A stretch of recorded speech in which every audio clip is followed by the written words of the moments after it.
участие в несогласованном публичном мероприятии. Кече 21 сентябрда Россиянын президенти Владимир Путин телекайрылуу менен чыгып, Орусияда жартылай мобилизация жарыялады. Ал жарлыкка кол койгонун билдирди. Мобилизация жөнүндө чечим шаршембиден баштап иштеп баштайт.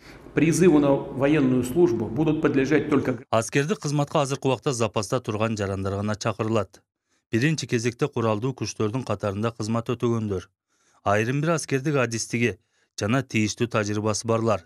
Аскерди кызматка чакырылгандар аскер бөлүктөрүнө жөнөп кетерин алында милдеттүү түрдө атайын аскердик операциянын тажрыйбасын эске алуу менен кошумча аскердик даярдыктан өтөт. Специальные военные операции. Владимир Путин Орусияда жартылай аскери мобилизацияны жарыялагандан кийин өлкөдөн чыгып кетүүгө шашылгандардын саны кескин көбөйдү. Москвадан Кыргызстанга гана эмес, КМШ өлкөлөрүнө жана Туркияга каттамдарга учак билеттерин табуу кыйын болуп, баасы өтө кымбат деген маалымат тарады. Муну негизи кыргызстандык кийинчерээк Орусиянын жарандыгын алган Сыдык Эсиров дагы Орусиядан байланышка чыгып, биздин телеканалга тастыктады. 50 миң, 70 миң, 100 миңге чейин чыгып атат. Рейстер почти жок. Мобилизация деп айткандан кийин эле билеттер кымбаттап кетти. Жакынкы СНГнын баардык шаарларына билеттер кымбаттап кеткен. Без виза чыгып кетип турган жерлерге. Билет почти жок, күндөргөчү жок. Бул биз эле Кыргызстанга эмес, мисалы ошол Арменияга да ошондой, Азербайжанга деле ошол. Кайсыл жакка без виза боло турган болсо баарында кымбат. Стамбулга деле, Дубайга деле баарында кымбат азыр. Кандайдыр жакшылык жамандык болуп Кыргызстанга айтам дей турган болсо, ошол эле кымбат баада алат билетти. Болбосо пересадка менен келип, мисалы 60 саат, 50 саатты көрсөтүп сатып аткандар бар пересадка менен.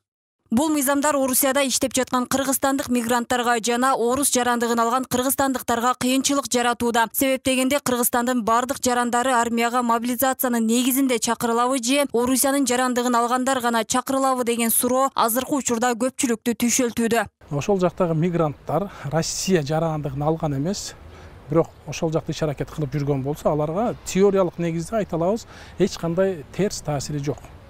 Ички Россия Федерациясынын ички мыйзамдары боюнча аларды аскердик кызматка чакыра албайт.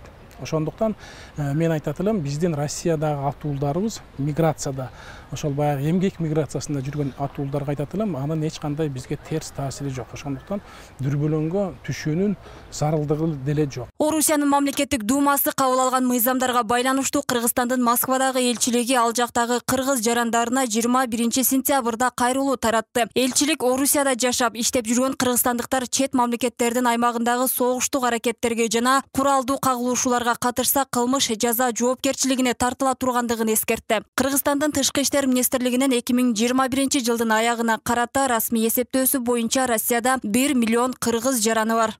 Мимоза Жаныбек кызы, Хилола Ашурова, Адлет Нышанбаев, Ынтымак, Ош шаары.